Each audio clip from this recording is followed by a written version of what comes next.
Ayan. Hey, hey, hey mga kaitulay, mag-ingay, welcome po. Magandang hapon po sa ating lahat. Here I am, ang inyong kabady na sa inyong mga module susubukan kayong mas makaintindi. Ako ang inyong tutor Janet. Dati sabi ko tutor na mabait, pero ngayon ako ang inyong fairy godmother na mabait.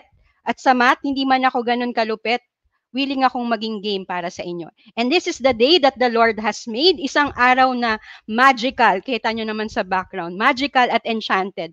Dahil ating math kakasama, isang certified math diwata. Siya ay hindi pa sasawata, mga math magical tricks niya, talaga namang terrific. Wala na po akong masabi, kaya mga tutis na math terrific, ating i-welcome si Tutor Angenique. Pasok, partner. Bati ka muna. Hello! Great afternoon po sa Yan, inyong hello. lahat! Lalo na dyan sa Diparo High School, sa ating mga grade 9 students na nakaantabay ngayon. Great afternoon po! Basahin ko lang po ng konti yung from Yes, Diparo High School. Maraming nakatutok si Anton Macato from 9 Marigold, 9 Daisy, Jana Abria. Hello po! Good afternoon! Ayan, good afternoon sa mga taga Deparo High School. Iba-ibang section sila, ma'am. Mga estudyante mo yan siguro talaga. So kami po ang inyong mga math diwata tutor, si Tutor Angenique, at ako naman ang inyong fairy godmother. So kami ang inyong kasama for Math 9, Math Talino Day, this Friday from 3 o'clock to 3:40 p.m. So para sa week po na ito, so quarter 1, week 1, pinapasalamatan ko po ang aking division, ang aking home division, SDO Pasay, sa pagpapahiram po sa amin ng modules na mapagpapattern na namin ng aming mga exercises at mga examples ngayon. Special mention ko po, pinapasalamatan ko, pinahiraman niya ako ng slides niya, si Ma'am Maria Gloria Cristobal Castillo. Salamat po, Ma'am, from SDO Pasay. So, ayan, Tutor Angenique. So, nakita nila sa screen.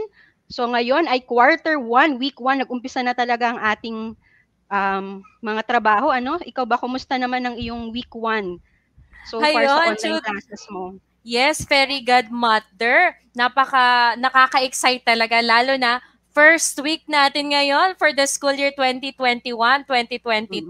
Ayan, at na-excite ako dahil lahat ng mga grade 9 students ko, no? yes, ay talaga pong nakatutok. Pina-flood tayo ng mga ating mga kasama from Deparo High School. Ayan. Hello po dyan sa Deparo High School. Sige po, Tutor Fairy Godmother.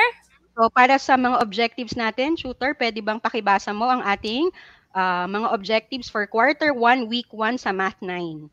Okay po. So, at the end of the session, you will be able to illustrate quadratic equations and solve quadratic equations by extracting square roots, factoring, and completing the square. Ayan. Welcome. Okay, so para naman sa ating review, so bago natin pasukin yung mundo ng quadratic equations, so i-connect natin siya, no? We will be discussing first, or reviewing first rather, ang ating pinag-aralan noong grade 8. Kasi grade 8 teacher ako last year, Tutor Angenique, Math Diwata Tutor Angenique, no? So from what I remember, talagang dinidiscuss namin ito pag pinag-uusapan ng linear equations, equations of a line, ayan, at saka yung mga solutions for linear equations. Okay, so ating basahin yung directions. Let me read the direction para sa ating mga kasama. Welcome po pala sa mga tuties. Hindi lang po sa mga tuties, wini-welcome din namin ni Tutor Angenique ang mga parents na kaagapay namin lagi from the very start na nag-umpisa po tayo ng virtual learning at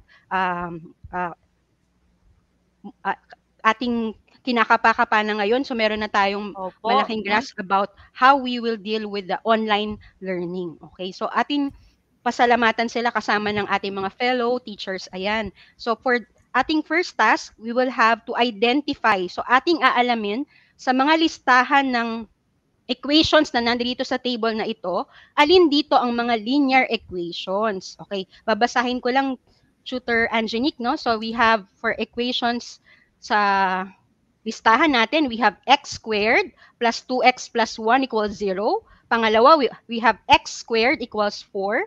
Then number 3, meron din tayong 3x minus 5 equals 4. x squared plus 9 equals 13, 3x squared plus x equals 0, x plus 1 equals 6, 2x plus 5 equals 7, x squared minus 25 equals 0, at 6x squared plus 5x plus 1 equals 0. Ayan. So out of this 9, bigyan natin sila siguro ng mga 1 minute para i-identify. Yes po. Ita-type nila sa comment section. No? Nagbabantay kami ni Tutor Angenique, ang ating math diwata ng arithmetic. Si Tutor Angenique, antay namin ang inyong mga sagot. Alin dyan sa siyam na yan ay matatawag nating linear equations. Yes. Ayan. Sige, Tutor Janet. Tignan nga natin kung may nakakasagot na sa comment section. Once again, isulat po via comment section ang linear equations. Alin kaya dyan? O, pakitype na po. Alright, tignan nga natin. Ayan, nagtatype pa rin sila ng kanilang mga pagbate, Tutor Janet. From different parts, no? Oo. Watching po, sabi nila talaga. At sana rin participating. So we would like to hear from you. So bukod sa mga pabati nila from grade 9 Bougainvillea, great morning to all De Paronian, sabi niya. Ayan. So Marigold din, binabati ka, Ma'am Angenique. Yes po. Pascones Prospero. Okay. Alright, so tignan nga po natin. Huwag po kalimutan sagutan ang ating tanong ngayon. Alin ang mga linear equations, di ba? Medyo nakalimutan na nila. Sige, atin ang i-project, no? Okay, yan. So, ang ating mga linear equations, tatlo lamang sila. So, these are the following. So, we have yung number 3, yung 3x minus 5 equals 4. Pakibasa nga, Tutor, ano pa yung iba? So, ito po ang ating mga linear equations. 3x minus 5 equals 4, x plus 1 equals 6, and 2x plus 5 equals 7. Bakit nga ba sila linear equations? Because the variable x has one exponent. So, inuulit po natin, ang kanilang exponent or highest degree is 1. Kaya siya ay tinatawag na linear equation. Alright. So, ngayon, paano na po kaya? Segregate na natin, no? Oo. Ano kaya yan, teacher? Very good, Mother. Meron po akong tanong, no? Paano naman po yung iba na hindi natin nabanggit as linear equations? Ano kayang tawag sa kanila? Okay, some students may say, ay, hindi yan linear nga, non-linear equation. Pero we have a specific name for this kinds of equation. So, ang tawag natin sa mga equations na ang highest exponent ng variable, in this case, the variable that we have for all equations is x. So, the highest exponent of our variable x is 2. So, doon nyo siya madi-differentiate sa linear equation. Pag linear equation, sabi nga ni Tutor Angenique, ang highest exponent ay 1, so the degree is 1, pero dito, ang degree ay 2. Okay, so allow me to read, Tutor Math Terrific, para sa ating mga Math Terrific cuties, ano ba ang definition natin ng quadratic equation? A quadratic equation in one variable is a mathematical sentence of degree 2 that can be written in the form, ito very important, tandaan nila tong form na to, ax squared plus bx plus c is equal to 0 where, so meron tayong mga restrictions. According to the definition, dapat alam natin ano ba yung mga limitation and boundary ng isang quadratic equation. That the arbitrary constants a, b, and c are real numbers and strictly very specific that a is not equal to 0. At ano ang itatawag natin sa bawat terms na yan? Ang ax squared natin sa equation ay ang quadratic term, okay? And then, bx is the linear term, and c, of course, is the constant or the constant term. Ayan. Okay, so, Tutor Angenique, ayan, basahin mo nga. Alright, sige nga po. Ating dapat maintindihan. Okay, so, na-apply ba ito sa totoong buhay? Alright, question number 1. How are quadratic equations used in solving real-life problems and in making decisions? Paano kaya, Tutor Janet? Okay, so batiin din natin, no? Kasi ito mga suki na natin to since last year. Mga taga Magdalena, Doña Magdalena H. Gafford High School. school. So ibang estudyante na syempre sila kasi Wow. sila ay mga from grade 9 Scorpio pa rin, grade 9 Capricorn. So pinopromote talaga ng mga teachers ng Doña Magdalena H. Gafford High School up to Wow. now. So Hello po sa maraming inyo. salamat. So I hope makakatulong po kami. Dalawa na kami ni Tutor Angelique naggagabay sa inyo para sa ating aralin sa quadratic equations. And speaking of quadratic Alright. equations, ayan, babasahin ko lang. Sabi natin, 'di ba, quadratic equations are very useful sa day-to-day life natin. So hindi siya nagagamit lang sa garden, sa calculating areas. So we can use it in other sciences like sa mga profit. So pag ikaw ay isang business personality, so gusto mong malaman yung kung add even ba or break even ka ba rather or meron ka bang tinubo, Yes. yan ay gagamit ka ng quadratic. Tapos pwede rin sa science when we are talking of the trajectory of an object. Ayan, so can you read this next problem, tutor? Ayan. Alright. So, syempre, ina-apply din yan sa totoong buhay. Ito yung example. A rectangular flower garden with dimensions 3 meters by 7 meters is surrounded by a pathway of uniform width. If the area of the pathway is 12 square meters, what is the length of the side of the pathway? Inuulit po natin. Sasagutin natin yan later on kapag Okay, so napag-aralan na natin how to solve a quadratic equation. So once yes, again, tutor. quadratic equation can be solved, no? Applied in real life. Ayan, Tutor Janet. Okay, at saka dagdag din natin, Tutor Angenique, no? So we are very much in love with our work. So kaya alam natin na kasama sa mga pwede nating ma-share sa mga estudyante natin ay ang ating DepEd TV episode. So to have a deeper Yes. understanding on the different problems na pwede natin talagang ma-apply. So mas detailed doon kasi with our time we just focus on one. So you may watch the DepEd TV episode. Sino nga ito? Tutor Angenique. Alright, so pakinggan po natin, panoorin ang ating si Tutor Prince, ating National DepEd TV broadcaster. Yes po, ito ay mapapanood sa ating official DepEd TV official YouTube page. Alright. At amin pong pina-flash ngayon, pina-flash na po yan ni Direk sa screen yung ating link. So para pwede nyo ma-screenshot at makita ninyo talaga yung detailed explanation about how we can illustrate quadratic equation ni Tutor Prince, ang ating kagamat. Ayan. So, yes. Okay, so Tutor, meron dito tayong tanong, why Alright. A can't be equal to 0? Pakisagot mo nga po. Oo, paano kaya? Why can't A be equal to 0? Pwede kaya yon? If we substitute 0 in ax squared plus bx plus c equals 0, what will happen? 0 times x squared is 0. So what's left, Tutor Janet, is bx plus c equals 0. So ibig sabihin, A can't be equal to 0. Why? It will be a linear equation. So once again, bx plus c equals 0 is not a quadratic equation. And A can't be equal to 0. Ayan. So, yun yung reason kaya hindi natin pwedeng i-accept sa mga answers natin na, halimbawa, sulat nyo, A equals 0, hindi nila nakita yung A, so sabihin nila 0. So, it should be that clearly, quadratic lang siya kapag may value tayo ng A other than 0. Okay, let's go now to my follow-up question. May follow-up question ako dito, Tutor. What about kung dalawang arbitrary constant natin, either B and C, or B or C is equal to 0? Is that possible? Sige, sagutin nga natin yan. What if B equals 0? Then let's substitute 0 in ax squared plus bx plus c equals 0. So, ax squared plus 0x plus c. What's left, Tutor Janet, is ax squared plus c equals 0. Yes. So, kasi na zero out na yung middle term. Yes po. So, ibig sabihin, very good math there. Na it's still a quadratic equation. How about if c is equal to 0? Ayan. Paano naman po pag c is equal to 0? Will it be something like yung nasa kaliwa? Quadratic equation pa rin kaya siya. So, tingnan natin. by using the general form or the standard form rather, ang tawag po natin sa ax squared plus bx plus c equals 0 is the standard form of a quadratic equation. Ayan. So, papalitan natin this time yung constant ng 0. Anong mangyayari?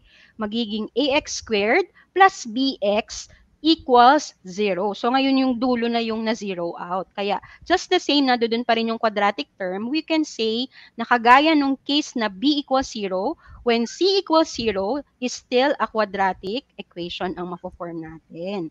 Ayan. Yes. Okay. Next question would be, paano po pag both? Is that possible na both? Yes. Pwede kasing mag-take ng any value ang b and c. Will it be the same quadratic equation pa rin kaya siya? Can you continue, tutor? Yes. What if both? If both are equal to 0? If b equals 0 and c equals 0, then let's substitute. So, ax squared plus 0x plus 0 equals 0. Dahil makakancel out na yung 0x and yung 0, what's left is ax squared equals 0. So, it means it is still a quadratic equation. Yes, very good, mother. Opo. Yay. Magical talaga. So, I hope nakikinig din po at sasagot ang ating mga grade 9 students. Yung task niyan, oo. Kasi puro pa shoutout sila. Pa-shoutout. Ito ang favorite teacher ko. Ayan, may bumabati yes, gusto kong basahin yun, Tutor Janet. Ito na ang favorite teacher kong si Ma'am Janet. Mabuhay. Mabuhay ang ating very good mother. Yes. Mamaya, bibigyan kita ng iyong 3 wishes. Genie pala, no? Yes. Ayan, so, question number 1 natin sa ating unang task. Tutor, pakibasa. Yes po. Is 2m squared plus 2/3 m minus 6 equals 0 a quadratic equation? Ayan, sagutin nga natin sa ating mga... yes or no. Ay, alright, tignan nga natin. Ayan. Kasi ang ating mga kasama, iba-iba na from all over the Philippines. Meron tayo from NCR. Siyempre, parehas tayong taga-NCR. Si Ma'am ay taga-Caloocan. Ako po ay from Pasay. So, meron din tayo from Nueva Ecija. Ayan. Tapos, nagpapabati uli. Basahin natin, Ma'am. Si Sydney Claire Villegas. Kanina pa ito nag-appear. Grade 9, Marigold siya. From Deparo High School. Hello daw, Ma'am Angenique. Tapos, sumagot si Efren Sabado Gabriel. Sabi niya, yes. Kaya lang, hindi pa siya sure. Si Josephine, yes po, sabi niya, with conviction. At saka si Brian Lay. Ayan, tingnan natin. Ano yung sagot? Kasi 2m squared plus 2/3 m minus 6 equals 0, nawala si x, naging m. Quadratic equation pa rin kaya siya. Ang tamang sagot, binigay ng ating mga... Ayan, humabol si Janelle Lapitan. Sabi niya, yes. Congratulations sa mga nagsabi ng yes. Kasi ang tamang sagot, dahil nga po ang ating equation ay degree 2, this is still a quadratic equation. How about the follow-up question? No? May follow-up question dito. Basahin ko lang, tutor. Is 2m squared plus 2/3 m minus 6 equals 0 our same equation? Can we say that this is a quadratic equation in its standard form? Naka ax squared plus bx plus c equals 0 form ba siya? Ayan. Ang mga nagsasagot na sila. Yay! Ano kaya ibig sabihin ng yay? Yay! Yes, Friday. Ngayon ay Friday daw kasi. Yay! Friday na. Yes po. Yes. Okay, sabi ni Chelami Lumayon, tutor, yes daw, no? Yes. Okay. Maraming nag-agree. Ayan, yung mga kasama natin, nag-agree sila. Yes daw. Okay. So, ang tamang sagot nga naman kasi ay yes. Even if meron tayong 2/3 m minus 6 equals 0, 2m squared plus 2/3 m minus 6 equals 0, this is still a quadratic equation in standard form. Ayan. So, tutor, take it away para sa ating unang learning task. Alright. Meron na po tayong learning task number 1. So, kunin lang po natin ang ating notebook o papel and then don't forget na ilagay yung number ng inyong sagot. So, for example, number 1, ito yung sagot. Alright, ready na po tayo ha. Recorded po ito. So makikita namin ang mga sumasagot. Lalo na sa mga students namin. I-acknowledge natin talaga yung mga makaka 4 or 5. Yes po. Sa mga students namin ni Tutor Janet. At syempre, all over the Philippines na nanonood sa atin ngayon. So number 1, all you have to do is to complete the table below. Number 1, ilagay ang standard form. Again, the given is x squared plus 14x plus 45 equals 0. Ano ang standard form ng number 1? Ayan. Okay, tignan nga Okay. natin. So, habang sila ay nagchat-chat, so Ay, yung sulat ko na rin, square no? po, Tutor, opo, Diwata Tutor Angenique, ang aming tutor na talaga namang sa arithmetic, terrific, no? Ayan, x wow, squared. ang ganda po na sinabi niyo, Tutor Janet, no? Yan lang, Ayan. So, pasmado. very good si Josephine, Ma'am Janet. It is Ayan, meron already in standard form. It Kaya is actually, already in kinokopya ko standard na lang. form. Yes, Ayan, good job. zero. Next, Ayan, ano tama siya. naman So po ngayon, ang values ng A, B, and C? Alright, yes, Tutor Janet, talaga nakikinig sila. Ano naman ang oo. values ng A, B, and C? Ilagay po ha, Ililista na number nila 1. kung ano yung values ng arbitrary constant natin. Yung coefficient ng quadratic term, linear term, at saka yung letter C, of course, constant. Ano ang constant term natin? Ayan. Alright, So, tignan nga po isulat na lang natin dito. in order. Separated by comma, no? Yes, tama po, Tutor Ayan, may Janet. So, nagsagot na si Josephine. ayan. Okay, si Josephine Alright. Lumbaw. Napaka-active ni Josephine. Oo. At ang bilis niya mag-type. Keyboard warrior ang tawag natin sa ganyan tutor eh. Ang bilis Yes mag-type. Okay. 1, 14, 45. Okay. Carry on, Very tutor. good. Okay, next. Number 2 na tayo.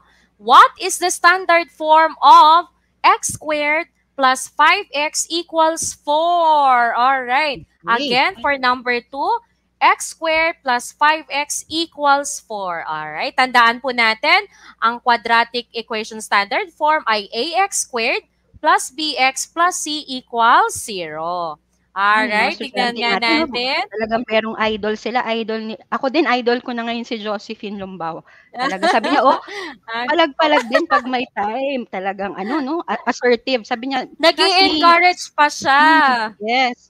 So, ano ang ating sagot sa number 2? Number 2, lagyan nyo ng number kasi number 2 na tayo. Is it number 2 already na tayo in standard form? Kagaya ba siya ng number 1, standard form? Yan, humahabol kasi iba, nagsasagot pa rin sila. Sige po. Habang inaantay natin ng konti ang kanilang sagot. Sige po, Tutor Janet.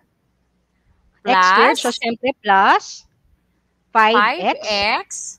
Okay, anong mangyayari dun sa constant term na naka-isolate sa right-hand member of the equation? So, anong gagawin natin? Ayan. So syempre, okay, anong gagawin natin, tutor?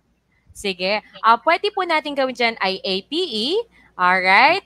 Addition property of equality. We can add negative 4 to both sides. Alright. So, magiging zero x. na lang. Yes po. Tama, Tutor Janet.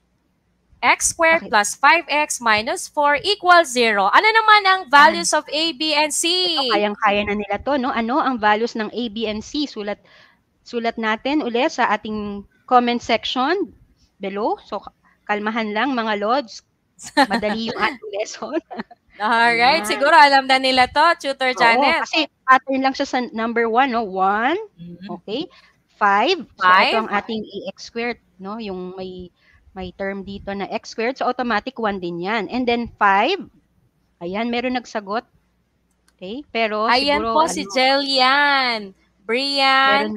Ayan po. Meron lang tayong correction sa kay Hannah, no? So, it should be negative 4. So, ang ating A ay 1, ang B ay 5, pero, yan po, hindi ko siya ang C ay negative 4. Ayan, marami na pong nakatama, Tutor Janet, ang ating very good mother. Okay, so para dun sa number si Sai. ang dami, yes, no? Po. Okay. I-acknowledge mo sila, Tutor Janet. Sige po, acknowledge ko muna po sila. Si Yasan, Princess, wait lang, Yasan, kulang tayo ng negative. So, Cyril, Princess, ayan, Alisa, Cristel, very good. Ayan po, sige po, Tutor Janet, take it away. Number 3. For number 3, ako na po yung magpapakita. So, nakita natin, no, kagaya ng pinromote namin na episode, merong mga ganyang example din. So, para mas klaro, no, ano bang ginagawa natin? So, babalikan natin, kaya sabi, past but not dead. So, this lesson in grade 7 is past na pero not dead. So, kailangan natin maalala yung FOIL method. So, sa FOIL method, ang ibig sabihin, from these two linear binomials, kailangan makuha natin yung product so that it will become quadratic trinomial. So yung standard form kasi natin ay quadratic trinomial. So how are we going to do the FOIL method? So we simply multiply 2x at saka yung x. So we have, okay, that is our first partial product na kukunin, 2x squared. Okay? So f, that's first. Outer is negative. Okay, ito po yung outer, negative 8x. And the inner term, ayan, these are the inner terms, 5 and x. So, positive 5x. And our constant, na manggagaling naman sa last letter ng FOIL. So, FOIL, tapos na tayo sa FOIL na. So, last terms are the constant 5 and negative 4, the product of which is negative 20. Ayan, naka-standard form na ba siya, tutor? Ayan, hindi pa po. So, Okay. kailangan So, we muna have- nating i-simplify. So, dito natin isulat yung final answer. So, simplified form niya ay 2x squared minus, so combining this middle terms, minus 3x, okay, minus 20 equals 0. So, after ng FOIL, madali na siya kasi naka-standard form na agad siya. And now, our tutees can now give the answer. Perhaps, antayin natin yung sagot nila. What are the values of A, B, and C? Ayan. Okay. Kasi susunod na natin, i-discuss na natin yung second objective. Ito na siguro yung ating last example for... At Tutor Janet, may tanong po dito. So, sagutin po natin. Basahin ko lang po yung tanong ni Josephine Lumbao. May naisip po ako, Chers, pag negative 2x squared plus 3x minus 5 equals 0 po ay standard form po. Pero pag transpose po lahat sa kabila, magiging 2x squared minus 3x plus 5 equals 0. Standard form po ba sila pareho?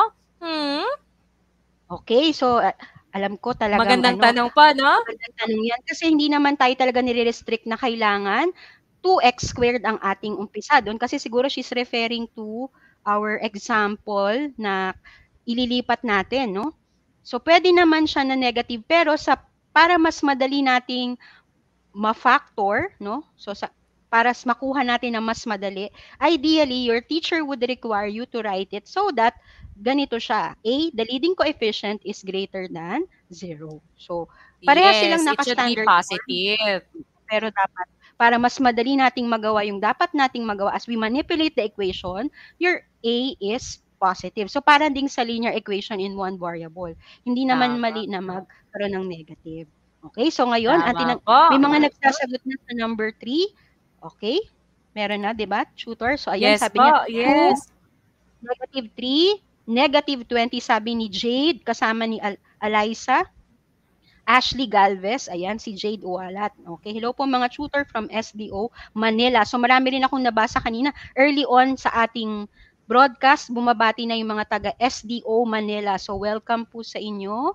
Ayan, sinusulat na namin dito. Ayan po yung sagot sa number 3. Okay, so para makapag-continue tayo, tutor, skip natin yung 4 and 5. So sabihin natin sa kanila, ano yung pwede nating i-advise sa kanila?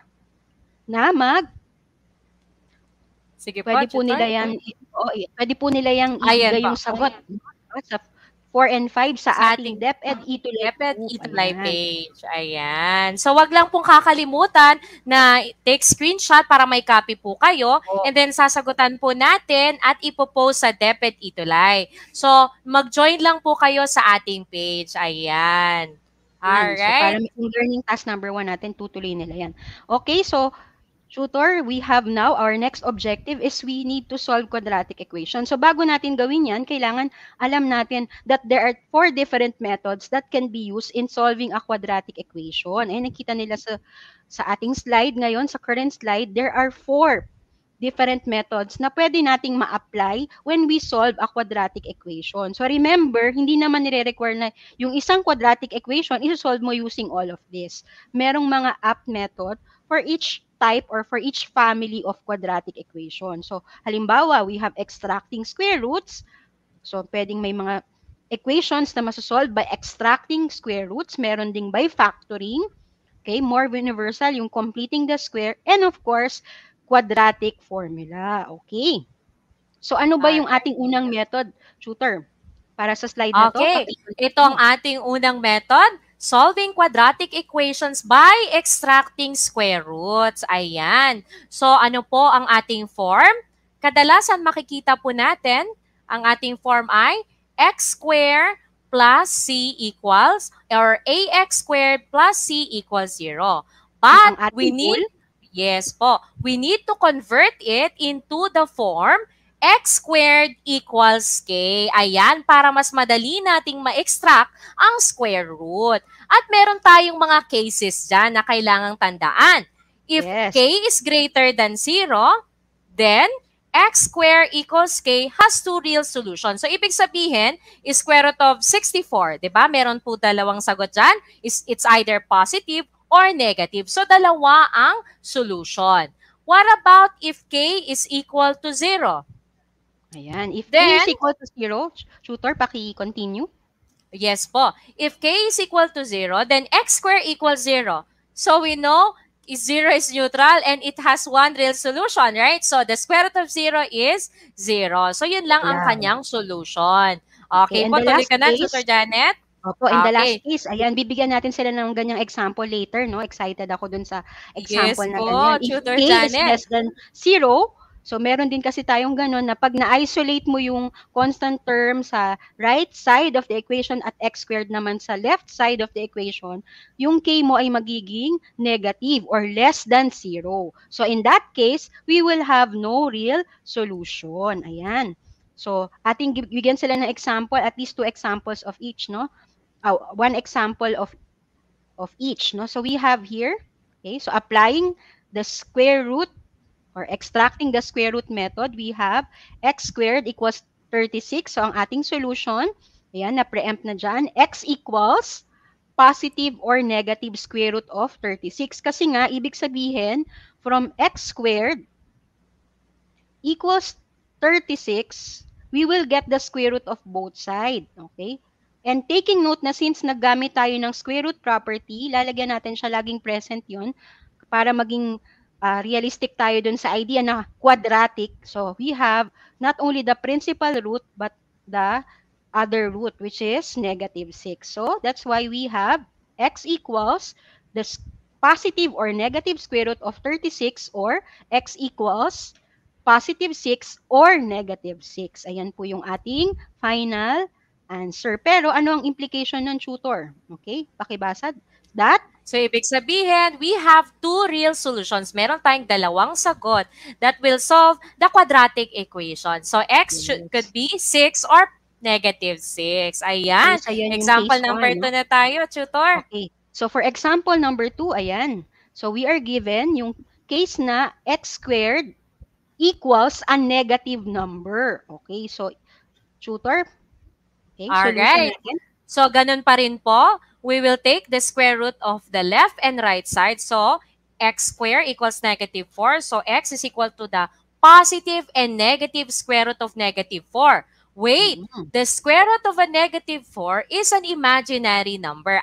The square root of negative 1 is an imaginary number. So, ibig sabihin, magkakaroon tayo ng imaginary roots dito. Negative 4 should be written as, therefore, the product of 4 and negative 1. So, kailangan natin siyang i-express na ganun. Para, anong goal natin nun, tutor? Para makuha natin ang square root ni negative 1. Because the square root of negative 1 is I and the square root of 4 is 2. So, we will get positive negative 2i. Ayan. Okay. So, ibig sabihin, meron tayong two imaginary roots, or we have the equation has no real solution. Yes. Imaginary ang ating sagot. Ayan. So, parang siya, no? Imaginary. Charot. Okay. Let's go now to sa ating second method, no, tutor. Solving quadratic equation by factoring na tayo. So, ito rin, exciting to kasi babalikan natin yung ating lesson naman. Kanina sa grade 7, ngayon, lesson ito ng grade 8. Solving by factoring. So, ayan. If we're given ax squared plus bx plus c equals 0, no, yung ating standard form, and 1 or none of the arbitrary constant is equal to 0 kung isa or wala sa kanila. So, ibig sabihin, kompleto yung mga terms, no? May ax squared, may bx, saka may constant term, pwede nating gamitin ang factoring. So, let's review our factoring skills, no? In our next slide, meron tayo ditong review of factoring. So, can you explain to them number 1? Kasi medyo mga forgetful Alright. mga estudyante. Okay. Pero gusto kong basahin yung sinabi ni Josephine, no? Parang pagmamahal niya sa'yo, imaginary. Na-ghosting ka na ba? Yan. Alright. Natatawa talaga. Last night, lahat na, lahat. Alright, so number 1, 2x squared. Let's factor each polynomial completely. O, tignan nga natin sa mga na-ghosting dyan o sa feeling imaginary dyan. Okay, number 1, 2x squared minus 18. Ano kaya ang factors niya? Again, complete factors. Okay, so una natin gagawin dyan, we will factor out the greatest common factor. So we have which 2. Is 2. Okay, 2. So merong naiwan sa loob, x squared minus 9. But wait, x squared minus 9 is a difference of 2 squares. So ibig sabihin, pwede pa natin siyang i-factor. Wow, yes! Tama ka dyan, Josephine. So 2 times the quantity x plus 3 times the quantity x minus 3. Alright. Sige nga po. Number 2 na tayo. Okay. So, number 2, ako naman tutor, no? So, ating math diwata tutor, pag paubaya mo sa akin to, napakadali, kaya ito yung napili ko. X squared plus 8x plus 12. So, paano natin ipa-factor ang quadratic trinomial? So, it's a trinomial. So that we can be able to, you know, kapag nagsosolve na tayo pagka-factor, pwede na nating makuha yung value ng x. So, if we're given x squared plus 8x plus 12, balikan natin yung lesson natin ng grade 8, no? So, hindi lang difference of 2 squares ang inaral ninyo nung grade 8. You also try to factor quadratic trinomials like this.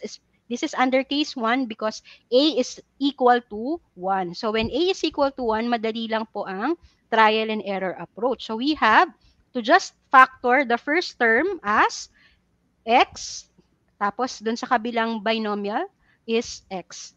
And then we think of the factors of 12 whose sum is 8. So, pipiliin natin, Tutor Angenic, no, ang positive na factors kasi we're looking for, ang goal natin kasi ay we need to have positive din na sum. Okay. So, ang ating isusulat dito, therefore, ay parehas na positive. Ngayon, ang tanong na lang, among the factors 12, 1, 4, 3, tsaka 6, 2, alin yung merong factor na equal to, ang sum niya ay equal to 8. Ayan. So, may mga nagbibigay na ng sagot. Ang bilis ni Josephine at saka si Hannah Nika doon, just acknowledge natin, no, Tutor Angenic, talagang diwata rin ito si Hannah Nika. Ang bilis niya na-solve. X plus 2, yan, sabi niya, dapat po ang gamitin ay 2 at 6 para mabilis. X plus 2 and yes, X plus correct. 6. Very good si Hanika. Okay. And si Josephine. So, number 3, ayan, oo, si Josephine, ang aking Lodi, official Lodi. So, we have 2x squared plus 5x plus 3.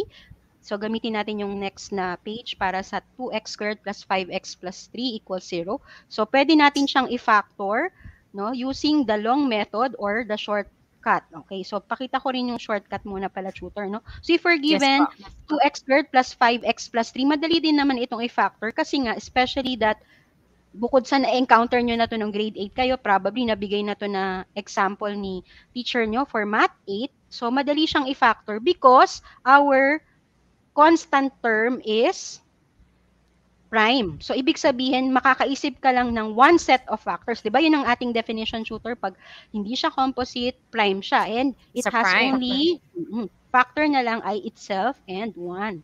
So, ang iisipin ko ngayon, dapat ang sum nung outer, product ng outer at inner ay equal to 5. So, what is that? So, kung isusulat ko dito yung 1 at 3, so sobra. No? Kasi 1, 3, that will be 7. So, but if I place here plus 3, tapos, anong pang kasama ng 3? Positive 3, ang isa pang factor na 1. So, yan na ngayon. Pwede nating i-check by FOIL kung 2x plus 3 times, or rather, the quantity of 2x plus 3 times the quantity of x plus 1 by, no, distributive again, makukuha natin pa rin ay babalik tayo sa 2x squared plus 5x plus 3. Okay, so atin ang ipakita dito na, yun nga, kunyari, Tutor, no, para mabilis tayo, napakita na natin yung tamang factored form. nitong ginamit ko ring example sa number 3. Ayan. Okay, so we have 2x squared. Ayan. Ayan. So, yan yung factoring by grouping, yung mas mahabang solution. So, after we group into 2, pwede na natin siya ngayong ilabas, no? Factor, so may application din siya ng greatest common monomial or the common monomial factor. And the common monomial factor for 2x squared plus 2x is 2x. Samantalang doon naman sa second group na 3x plus 3 is 3. So, anong susunod, tutor? Nagkapalit tayo. So, ikaw na po dito sa next part. Alright. So, ayan po. So, pwede na natin siyang i-factor dahil they have a common binomial factor of x plus 1. So, we can group them 2x plus 3 and then x plus 1. Or, should I say, quantity x plus 1 times quantity 2x plus 3 equals 0. So, yung nalalaman yung kung paano mag-factor, ay magagamit natin yan to solve a quadratic equation. So, yan another method. We're giving them the liberty, no, to choose kung yun bang trial and error na pinakita natin sa previous example natin or itong ganito na nasa ating step by step. So, after that, tutor, no, continue. Ano ang gagawin nila? So, syempre, hindi po natatapos dyan. So, we will apply the zero product property because we are finding the roots or finding the values of x. Ayan. So, we can apply the MPE and the APE. So, x plus 1 equals 0. X is equal to negative 1. 2x equals negative 3 by applying MPE or multiplication property of equality by multiplying 1/2 to both sides. Yes. So, we will have x is equal to negative 3/2. Again, so we come up with two solutions. X equals negative 1 and x equals negative 3/2. Alright, ayan po. So, in other words, no, just to connect, no, tutor. So, ang ginagawa lang talaga nila, after nilang ma-factor, no, they are just going to apply one property and solve as if they're solving two different linear equation in one variable. So, madali pa rin siya. After nilang ma-factor, so parang yung learning gap lang talaga na need na ma-address is yung factoring. So, they have to have a good mastery rather ng factoring at saka then isosolve na nila yung linear equation in one variable. Ayan. So, din na tayo sa ating next example. Ayan. So, meron tayo ngayon, bilisan ko na lang, tutor. Meron tayo ngayon ditong 4s squared plus 9 is equal to 12s. Okay, bakit nandyan pa rin yung plus, no? Talagang 4s squared plus 9 is equal to 12s. Solve natin by factoring. So, tiningnan natin, 4s squared minus 12s plus 9 pala dapat equals 0 ang kanyang standard form. So that means our value for A is 4 and our value for B is negative 12 and C is equal to 9. So think of the factors now of 36, no? Same ng ginawa kanina ni Tutor Angelique, sinabi niya, 'di ba? A times C is what we need to find. Sa first step, we need to find the product of the first coefficient and the constant term. So therefore, we have 4 times 9. And that will give us 36. So after we get the product of A and C, we need now to think of the factors of 36 na alam natin na dapat negative, kaya yan, naka-red yan, kasi negative ang ating middle term. So anong factors ng 36 na ang sum ay negative 12? Okay, ang tama pong factors, ayan. So ayan, negative 12. Pero some intelligent, meron tayong mga manonood talaga na intelligent, sabi nila, meron po bang ibang way?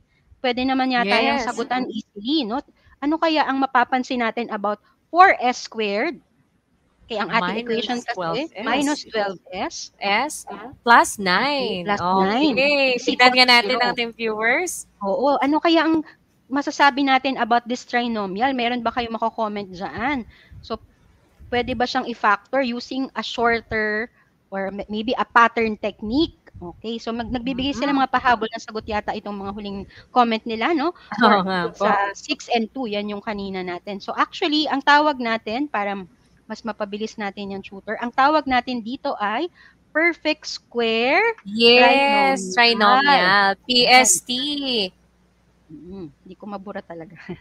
Ayan po. So, pwede nating i-erase na lang. Ayan. Okay. So, that is a perfect square trinomial, a PST. Yun na ang ating acronym. Diba, mga teacher mahilig sa PST, perfect square trinomial. So pag perfect square trinomial siya, pwede natin siyang i-factor as a square of a binomial.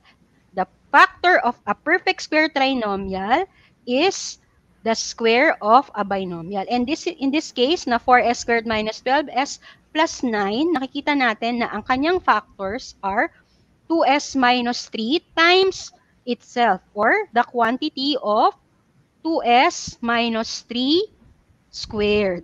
And applying the zero product property, anong mapapansin natin, tutor?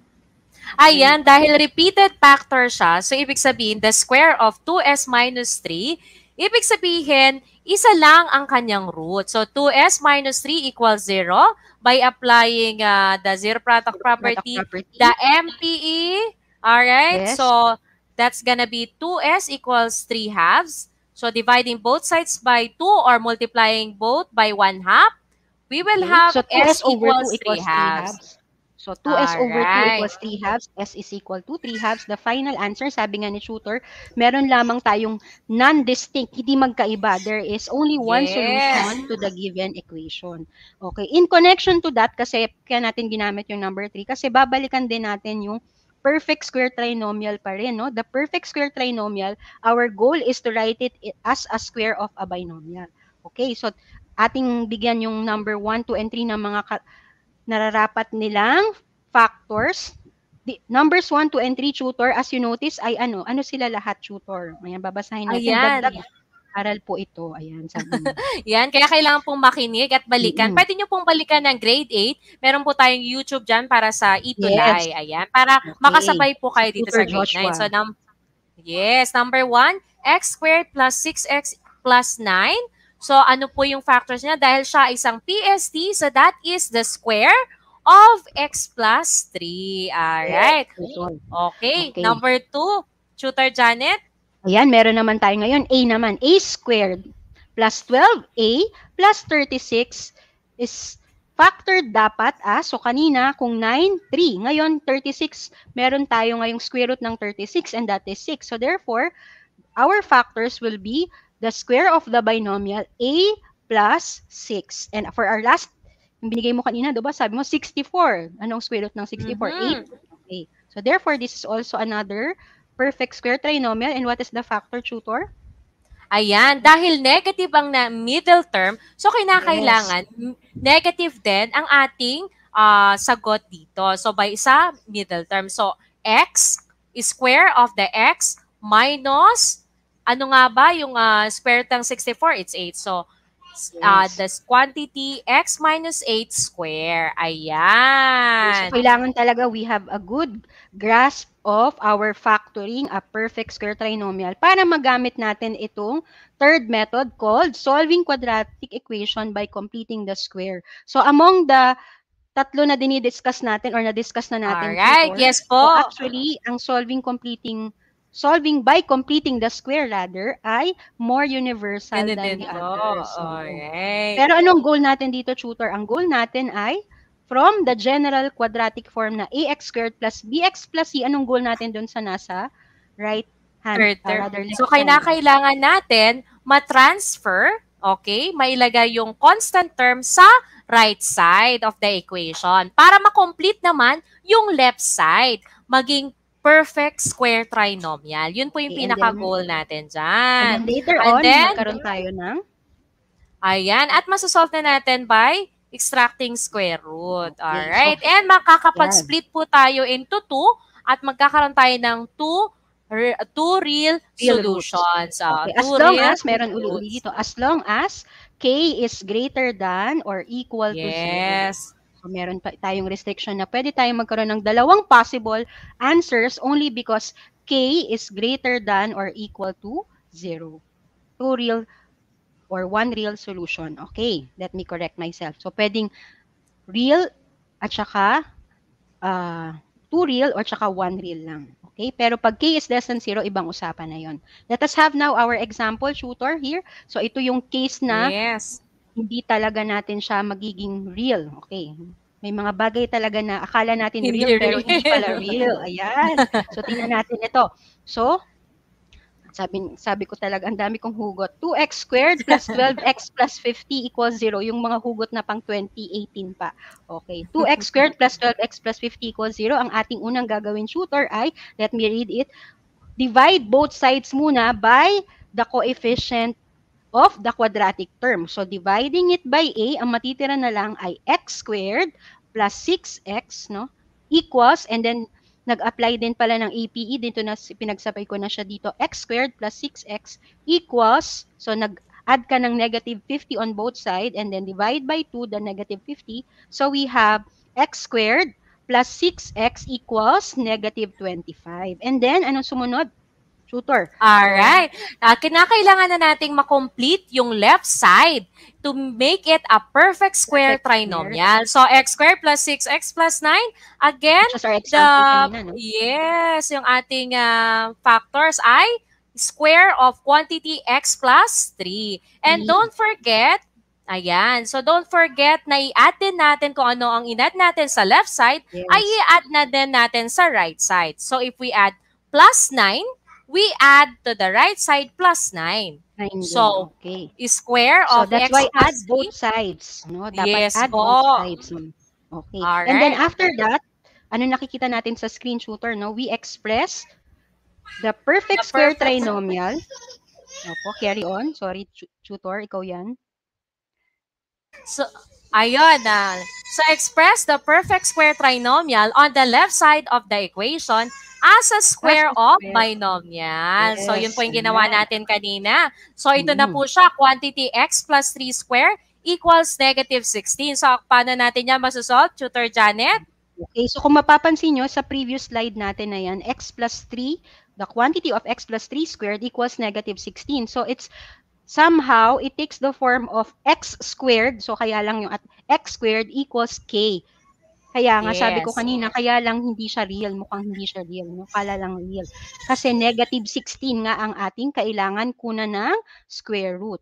And then we solve as if we are solving dun sa unang method, extracting the square root. And then we have our final answer, x equals positive and negative 4i minus, so nag-add tayo ng negative 3 to both sides. So, kaya meron tayong positive and negative 4i minus 3. So, that will be our final answer because we have already solved for x by equating the factors to positive and negative 4i and then transposing yung kasama ng x kanina na 3. Or, ang ginagamit pala talaga natin doon ay SPE, no? Sinubtract natin or nilagyan natin ng minus 2 on both sides. And then, of course, you have the option to check this if the answer is correct. Okay. Alright. So, ayan ngayon. Nakakita nyo sa screen na dalawa na. At ano ang ating implication nito, tutor? That the solutions are not real. Hindi totoo. Parang siya lang, no? Hindi so, totoo.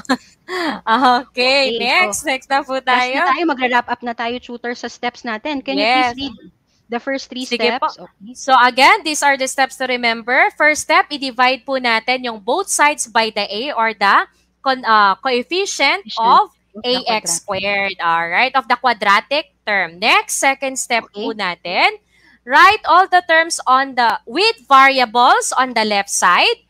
And yung constant term natin, ilalagay naman natin siya sa right side. And then, yes, and then number 3, kailangan natin ng skill ng completing the square, no? So, add the, continue, tutor, ikaw pa rin pala yan. Ayan.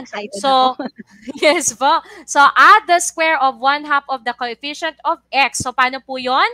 B divided by 2, then square. Or, I can say, square of the quantity b divided by 2. And, yun po ang makakapag-complete sa ating left side, and we will have a perfect square trinomial. So the left side will be a PST already.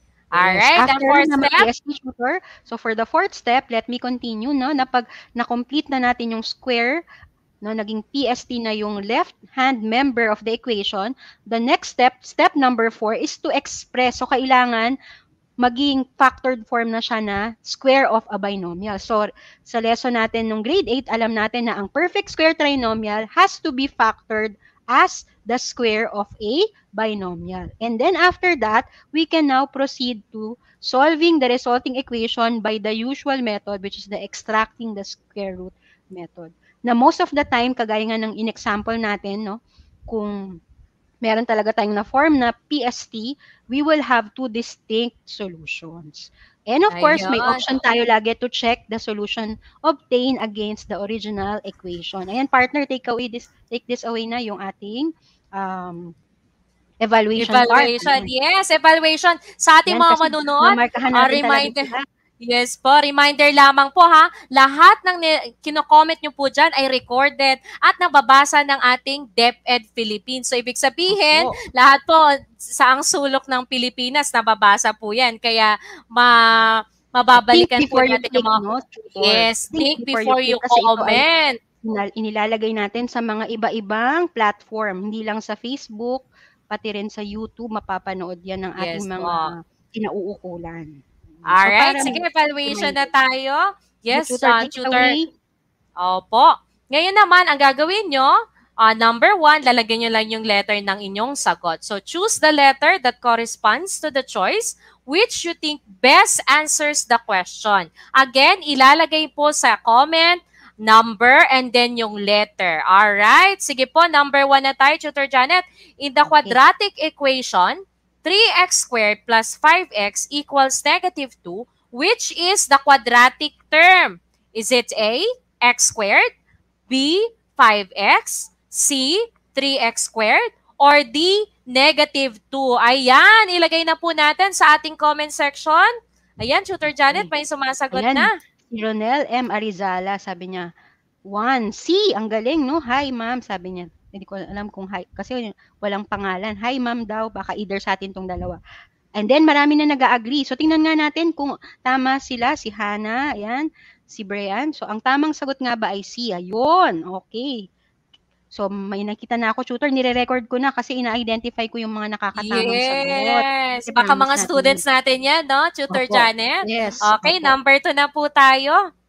Ang bibilis na sumagot. Number 2. Sige po. In the quadratic equation, ax squared plus bx plus c equals 0, given that the middle term coefficient b is equal to 0, and after simplifying, c over a is greater than 0, then the equation has blank. How many possible real solutions are there? Is it A, no real roots? Letter B, isang root? Letter C, 2 roots, or D, cannot be determined. So, of course, ang implication nito kasi nga, tayo ay merong no middle term. So, ang best method, sabi natin ganun, ay extracting the square root. After extracting square roots, how many possible roots are there when C over A is greater than 0? So, ang mga sagot na positive numbers. Yes po. Opo. Okay, kasi number 2. Okay, may mga nagsasagot pero parang nalito sila. Nalito so, nga sila. Dito, balikan nyo yung slide natin, no? 'Di ba? Meron tayong slide ng cases. Case 1, when K is greater than 0, when K is equal to 0, at saka when K is less than 0 or negative. So, ang tamang sagot, okay, so, ang ating mga students ay nagbibigay ng letter A. No real roots daw pag C over A is greater than 0. Ay, may nakatama! Tutor Janet, si Ronel M. Arizala. Okay, sabi niya, kapag ganyan, na-isolate na natin, na-solve na natin, when C over A is greater than 0, then we do have 2 roots. Yun po yung tamang sagot. Ayan, tama ka dyan, Ronel. Alright, next, number 3 na tayo, Tutor Janet. Ikaw na yan, tutor. Okay. The equation 6s squared plus 18s equals 0 can be solved easily by A, extracting square roots, B, factoring, or C, completing the square method. So, ano yung pinakamabilis na way para masagot natin ang 6s squared plus 18s equals 0? Ayan. Sige, ilagay na po natin ang inyong mga sagot. Number 3, anong letter? Binabantayan namin ni tutor ang mga students namin na sumasagot. Ayan. Alright. Okay. So, hindi lamang yan sa Pasay at sa Caloocan. I'm sure na sa buong Pilipinas na may sumasagot. Alright. Ayan, nagsagot ng factoring. Nag-agree naman si Ronel M. Arizala, yung nakatama rin kanina sa number 2, no? At si Hannah, sabi nila factoring. Okay, tingnan natin, tutor, tama ba sila? Ano, basahin mo nga yung sagot. Ayan. Ang tamang sagot ay factoring. Very Okay. good. Ayan, humabol Ayan. naman sila Crystal at si Efren, kaya lang siya ay nagtatanong pa. No? Dapat sure tayo, B ang tamang sagot. Okay, number 4 na tayo, tutor. Given 5x squared plus 7x equals -4, which of the following gives the correct values of the arbitrary constants A, B, and C? So after my standard form, given 5x squared plus 7x equals -4, what are the arbitrary constants A, B, and C? Okay, ang choices ay, hindi ko nababasahin, no, yung mga letters, automatic na yun, A, B, C. So 4, 5, 7 for letter A. For letter B, is it 5, 7, -4? For letter C, is it 5, 4, 7, or D, 5, 7, 4? Okay, so may mga nagsasagot na ng number 4. Ayan. Okay, Tutor Janet, talagang nag-extend tayo para din sa kanila, Oo, no? oo, Matapos kasi natin. importante Pasensya na talaga po, natin no? yun.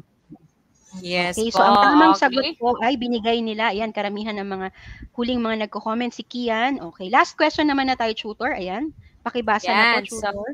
which of the following are the roots of the quadratic equation 3x squared plus 5x plus 2 equals 0? Ayan, ano kaya ang roots? Letter A, ayan, hindi ko nababasahin. Tignan po nga natin. Ano kaya ang tamang sagot? Makakapag-factor sila, no? They can Tignan natin factor. kasi mabilis na sumagot Oo. dito sa ating comment section. Number 5. Yan, sorry po, direct. Ayan na, malapit na po. Magra-wrap up na kami. Yan. Time check na tayo. Oo, medyo mahaba kasi yung lesson natin, no? Okay, so, number 4, nagsasagot pa rin sila sa number 4, which the answer is D, no? Nalito lang siguro sila sa pagtatranspose nung term na dapat na nakasama with the other quadratic and linear terms. Ayan, sabi ni Edison A. Okay, so ang tamang sagot po, wala pa nakakapagbigay. Tingnan nyo munang mabutit. Kailangan kasi negative ang ating magiging final answer because when we factor this, of course, the two linear binomial will be separated by the plus sign. The two linear binomials, rather, will be separated by the plus sign. So pag nag-apply tayo ng zero product property, ang sagot natin ay parehas na negative. Ayan, may mga nagbigay na ng tamang sagot. Let us acknowledge them. Yan, si Syra, sabi niya, Syra and Velasco, D po. Ganon din si Crystal. Ayan, marami na silang sumunod. Si Diane, si Harvey. At ang tamang sagot po ay letter D. Ayan. So, ayan, tutor. So, atin na silang pinapasalamatan. So, kami uli ay nag-iimbita. Kung meron kayong gustong balikan sa aming pinakitang tutorial ngayon sa inyo, pwede ninyong panoorin. Team replay kayo, mapapanood nyo itong broadcast na to via YouTube sa DepEd Philippines YouTube channel, DepEd EdTech YouTube channel, at meron tayong DepEd TV official YouTube channel. So, mamaya rin babanggitin din yan sa extra. So, panoorin nyo po kami every 3 o'clock to 3:40 p.m. Ang aking lagi nang makakasama, excited ako every Friday na kasi ang ating math diwata, tutor, Angenique, nasa arithmetic, talaga namang terrific. Opo. Ayan. At syempre si Tutor Janet na ating very good matter. Thank you so much po sa ating mga live viewers. Alright.